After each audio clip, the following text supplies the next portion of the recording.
Bienvenue sur Africa 24 dans cette nouvelle édition du 12-15. Au sommaire de l'actualité à Djibouti, l'économie est au point mort. Le pays est plongé dans une crise politique depuis près de 17 mois. Les indicateurs socio-économiques se sont dégradés et les contestations de l'opposition ne cessent de se multiplier.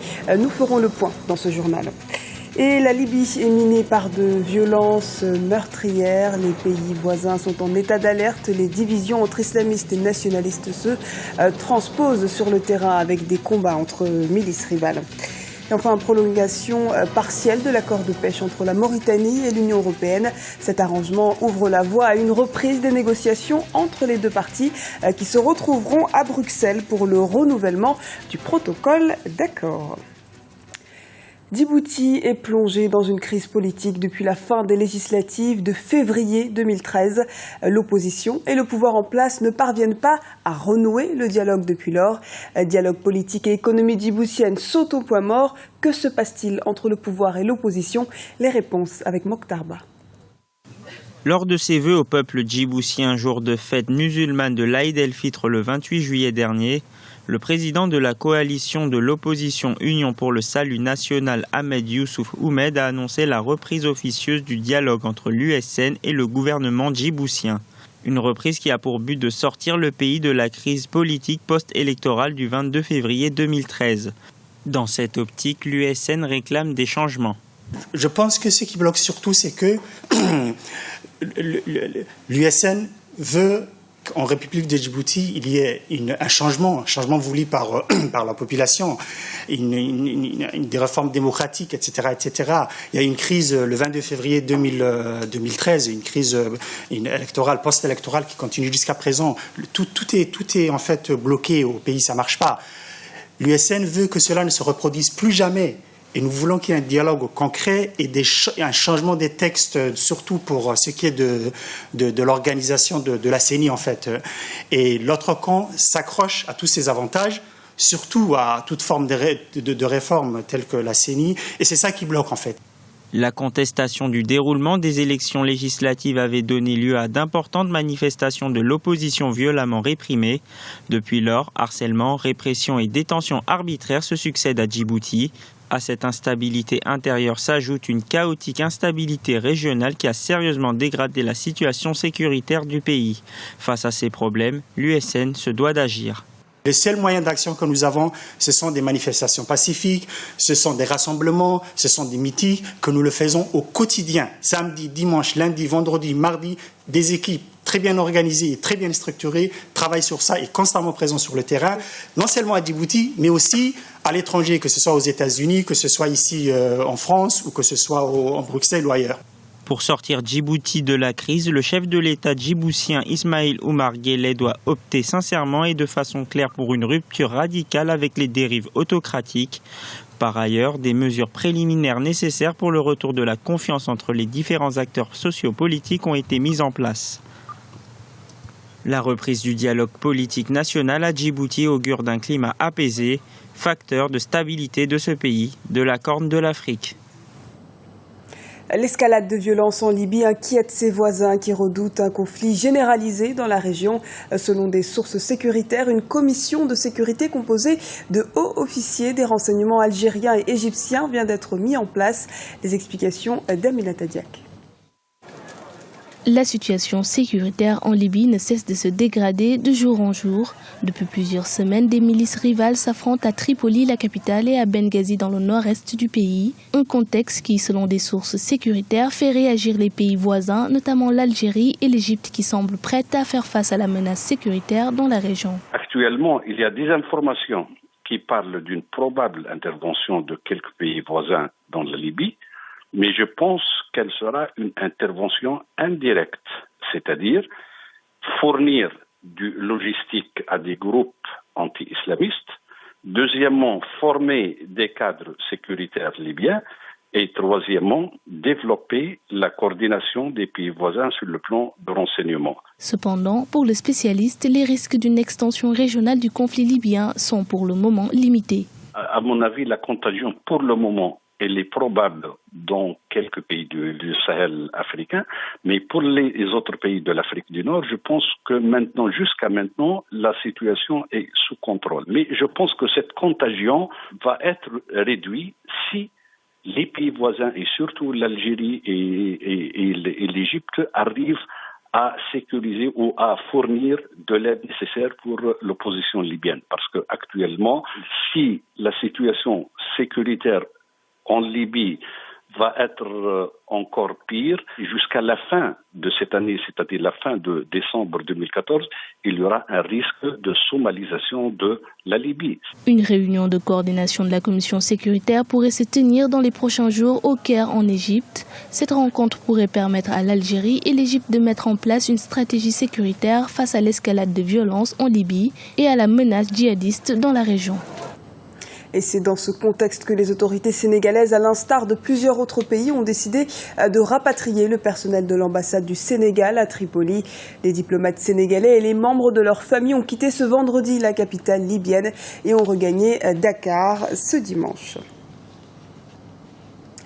La 38e réunion du comité consultatif permanent des Nations Unies chargé des questions de sécurité en Afrique centrale s'est tenue du 29 juillet au 2 août 2014 à Malabo, en Guinée équatoriale. La rencontre a eu lieu dans un contexte régional encore largement dominé par la crise en République centrafricaine. Quels enseignements peut-on tirer de cette réunion? Élément de réponse avec Erika Oraga. L'agriculture et la sécurité alimentaire seront au cœur des discussions du sommet États-Unis-Afrique qui se déroule du 5 au 6 août à Washington. La question de l'autosuffisance constitue l'une des priorités des gouvernements africains ainsi qu'un levier de développement pour de nombreux États. L'orientation de la jeunesse vers les métiers de la terre semble pour les acteurs du secteur une nécessité pour exploiter au mieux le potentiel de l'Afrique en matière d'agriculture. Il faut ce qu'on appelle en économie le capital social. Les hommes et les femmes formés. Parce que l'agriculture d'aujourd'hui et de demain aura besoin de beaucoup de savoir-faire. Donc il faut apprendre. Les chefs d'État africains sont conscients des enjeux. L'entrée du secteur privé dans la production dans nos pays est très importante. Et notamment le secteur privé venu d'ailleurs, mais surtout le secteur privé local. Et c'est à cet égard que la jeunesse africaine a besoin de s'avancer vers cette activité qui a des meilleurs rendements que toutes les autres. Les problématiques liées à la mécanisation du secteur ainsi qu'au savoir-faire sont également des clés pour développer l'agriculture en Afrique. À ce titre, les partenariats publics-privés sont de véritables outils au service des États africains qui veulent remettre l'agriculture au centre de leur politique nationale. Le premier facteur, c'est qu'il faut qu'il y ait une volonté gouvernementale dans le pays. C'est-à-dire qu'il faut que le gouvernement se dise on va en faire une vraie priorité, on va mettre les moyens, on va essayer de faire du partenariat public-privé, trouver du financement, on va mettre nos ressources en place, mais on va aussi essayer de trouver des sources extérieures de financement. Ces solutions vont permettre d'augmenter la production et permettre à l'Afrique et de produire suffisamment pour atteindre une autosuffisance alimentaire et voire même exporter, ce qui amène des ressources supplémentaires de devises. Le potentiel de l'agriculture de l'Afrique est immense, d'autant plus que le continent abrite 60% des terres non cultivées dans le monde. Remettre ce secteur au cœur des politiques africaines, mais également au centre de l'éducation pour amener la jeunesse à s'y consacrer, semble nécessaire pour atteindre l'autosuffisance alimentaire, mais également pour lutter contre le non-emploi. Et les possibilités agricoles de l'Afrique sont telles que le continent à lui seul pourrait nourrir le monde entier. Au Niger, la fête de l'indépendance a été célébrée ce dimanche 3 août.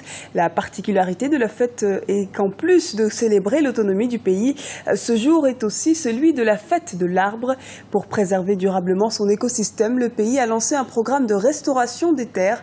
Les Nigériens sont ainsi invités à planter chacun un arbre ce jour pour lutter contre la désertification. Prolongation de l'accord de pêche entre la Mauritanie et l'Union européenne. Les deux parties prolongent jusqu'à la mi-décembre l'autorisation de pêche à la crevette et aux espaces de surface ouvertes à la flotte européenne dans les eaux mauritaniennes. Les explications de Mokhtarba. L'accord sur l'autorisation de pêche à la crevette et aux espèces de surface ouvertes à la flotte européenne dans les eaux mauritaniennes a été prolongé jusqu'au 15 décembre prochain. L'accord négocié fin juillet ouvre la voie à une reprise de négociations entre les deux parties qui se retrouveront à Bruxelles dans les meilleurs délais pour le renouvellement du protocole d'accord. Les deux parties peuvent en tirer un avantage mutuel. Pour l'Union européenne, c'est en effet un accord qui permet aux thoniers, aux bateaux européens de vouloir pêcher effectivement sur les côtes mauritaniennes sans être contraintes aux conditions qui sont normalement faites à d'autres pays ou à d'autres navires. Sachant que sur cette côte-là, la plupart des pays, dont la Mauritanie, mettent en place des réglementations, ne serait-ce que pour préserver les conditions halieutiques de l'utilisation des fonds marins. Le secteur de la pêche en Mauritanie ne laisse d'ailleurs pas les investisseurs africains indifférents. En mai dernier, le groupe marocain Unimer, spécialiste des produits de la mer, a annoncé un achat de 28 millions de dollars pour la construction d'un complexe industriel dans la zone franche de Nouadhibou. Un investissement bénéfique pour cette zone. La zone de Nouadhibou, qui est une zone franche, peut bénéficier de ces accords qui peuvent être considérés comme relativement importants. Ces accords, qui seront donc renégociés en décembre 2014, constituent un ballon d'essai. La coopération entre l'Union européenne et la Mauritanie ont fait que les négociations en matière de pêche progressent entre Bruxelles et les pays africains. L'accord entre les deux parties intervient un an après son adoption par les parlements européens et marocains de l'accord de pêche signé entre l'UE et le Maroc. Le secteur mauritanien de la pêche représente 20% des recettes budgétaires du pays. Et c'est la fin de cette édition. Merci de nous avoir suivis. Retrouvez dans un instant une nouvelle édition du 12-15 sur Africa 24.